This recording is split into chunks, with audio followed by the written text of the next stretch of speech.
People in our society usually ask, how much do you make when it comes to money? Rarely do people ask you, what's your net worth? Only your rich friend and the CEO of the company you work for talk like this. In their conversations, you might hear something like, Gabe just sold his stock options. He's now worth more than 3 million. Felix's business just went public and now it's worth 8 million. Or Julie just sold her business and now she has a total worth of 12 million. People never talk about how they got a 3% raise at work, which barely keeps up with inflation. And why don't you ever hear people say these things? Because the rich use their net worth to figure out how rich they are, while the poor measure their wealth by how much they make from, well, work. So in this video, I'll tell you 4 secrets about how to get rich from nothing based on the True Wealth Model's 4 important wealth aspects. If you're new to the channel, hit the subscribe button and that little notification bell icon so that you don't miss out on any of our video updates. Plus, it helps us spread the Thrive Wise love to help more people thrive wisely. Now, let's begin. Net worth, not working income, is the true measurement of wealth.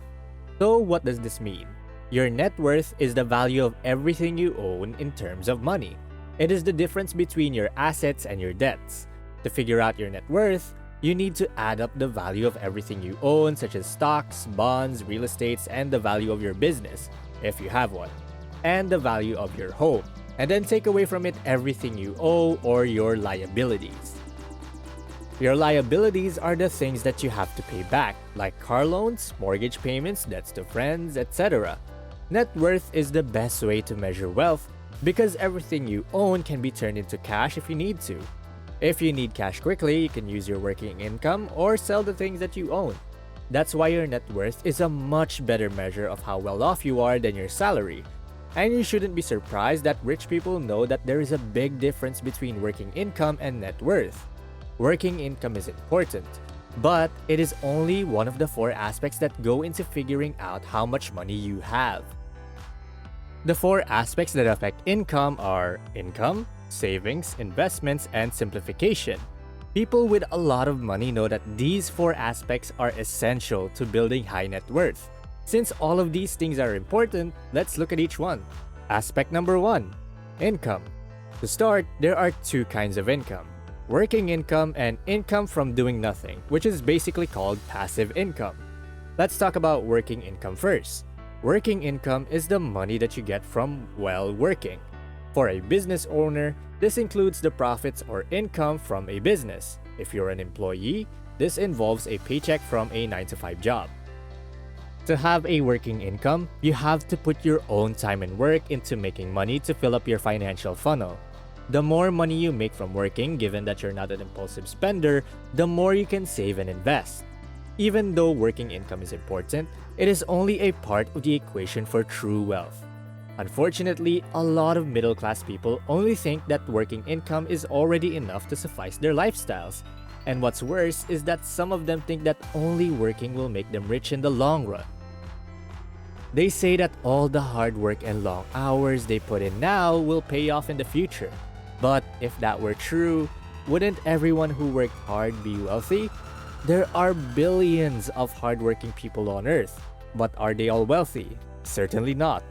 This is because working income is only one part of making money, and focusing only on that leads to having little or no net worth. Because of this, the rich paid a lot of attention on the second form of income, which is passive income. Passive income is money that you earn without doing anything. Like working income, it fills the financial funnel, which can be used for spending, saving, and investing. See, rich people are financially free, which means that they can live the life that they want without having to work. This is only possible if their passive income is more than their living costs. The famous Warren Buffett quote, "If you don't find a way to make money while you sleep, you will work until you die," says the same thing. Now, investments and businesses are the 2 main ways the rich get passive income. Stocks, bonds, T-bills, and mutual funds are all examples of passive income investments. You just put your money into them and over time they pay you back. How businesses bring in passive income is a little different. For this kind of passive income, you need to start a business and set it up in a way that lets it make you money without your help. This could be in form of a real estate business where property managers take care of all your housing needs, or an online business where you hire virtual assistants to run your business. The sad truth is that school teaches us things like how to spell words or how to find the slope of a line, but it doesn't teach you how to make passive income, also known as real life skills. So, if you don't have a family member or friend who can teach you how to make passive income, you'll probably never be financially free and will always have to work. Once you have a good handle on these two types of income, you can move on to the second aspect of building a high net worth. Aspect number 2, savings. Saving is important because, true enough, you can make a lot of money. But you'll never get rich if you don't keep any of it.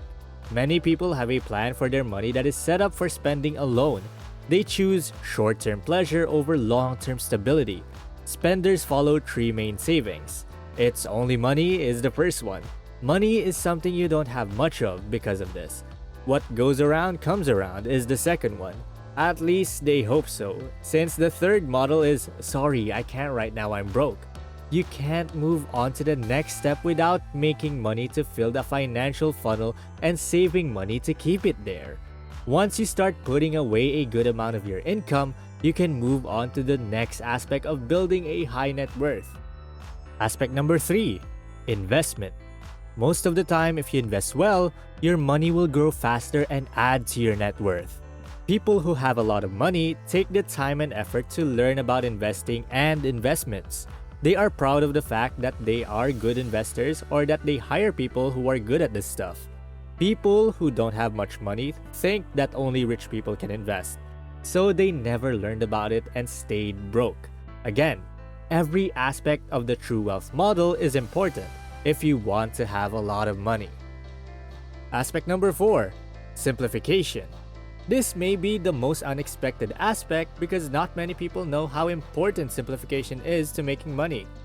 Let me tell you about my friend Matt and how he used this fourth aspect simplification to live the life of his dreams. Matt bought a house when he was 25. This was a smart choice since Matt bought the house for just under $300,000 at the time. 10 years later, when the real estate market took off, he was able to sell it for $600,000, making back what he paid for plus making a profit. Matt thought about whether he should buy a similar house or just use the $600,000 to get a house of his dreams. Matt started looking at houses that would fit his idea of a dream home, but he decided to talk to his financial advisor Harry before coming up with a decision. Harry told Matt that he was happy for him that his real estate investment had turned out well and suggested that he could do something else in the situation. Harry started to tell Matt that there are many ways to invest that would give him a 10% return and that he should think about doing that instead of buying a bigger house with a $300,000 profit. Back at home, Matt started to think what he should do. If he could live off the interest from the $300,000 investment or $300,000 a year, he could quit his job and never have to work again. When he put it this way, it was very clear that investing the money was the best thing to do. And now that Matt is 30 or so, he doesn't have to worry about money. Matt doesn't have to work, but he still takes on freelance clients every now and then. He also spends half the year on vacation in tropical places. Matt was able to retire decades before his peers and live a life that most people can only dream of because he chose to simplify. So, ask yourself, what will it take for you to be financially happy? If you want to live in a mansion, have 7 cars, 5 vacation homes, travel around the world, drink the best champagne, and eat the best food, that's fine. But know that when you set the bar pretty high, it may take a long time to get to a place where you're happy. On the other hand, if you don't need all of these material things to be happy, you'll probably reach your financial goals a lot faster. Don't forget that building wealth takes all 4 aspects. As a comparison, think about driving a car that has 4 wheels. What would it be like to drive if you only had 1 wheel? Most likely, it was slow, bumpy, hard, full of sparks, and went in circles. Rich people play the game of money on all 4 wheels, which is why their ride is quick, smooth, straight, and not too hard. Most people in the middle class play the money game on only one wheel. They think that making a lot of money is the only way to get rich. Parkinson's law states expenses will always rise in direct proportion to income. In society, it's normal to have a car, earn more money, and buy a better car. If you have a house, then you make more money, then you must get a bigger house. You have clothes, you make more money, you buy a nicer set of clothes, you get time off, you make more money, and you spend more when you're on vacation. These are not bad things. All I want to emphasize is to assess your income and spending in a simple manner. I think you understand the cycle. In general, when income goes up, almost always so do expenses. So income alone will never make you rich. So if you want to build real wealth, I suggest you start by figuring out exactly how much you are worth. Take a piece of paper and write down everything you own, then take away everything you owe. Then do the same exercise every 90 days, and I bet you'll find yourself getting richer each time. Roger Babson once said, "More people should learn to tell their dollars where to go instead of asking them where they went." And there you have it. We know that by now you have already learned the 4 aspects of how to get rich. If you enjoyed the video, you will probably learn a lot more from watching this video. 6 must-know principles of money. If you click on the screen right now, you can go and watch that. Do you want to learn more about how to thrive wisely? What videos do you want to watch next? Feel free to comment down below. And please don't forget to click the subscribe button to see more videos on how to thrive wisely. Till next time.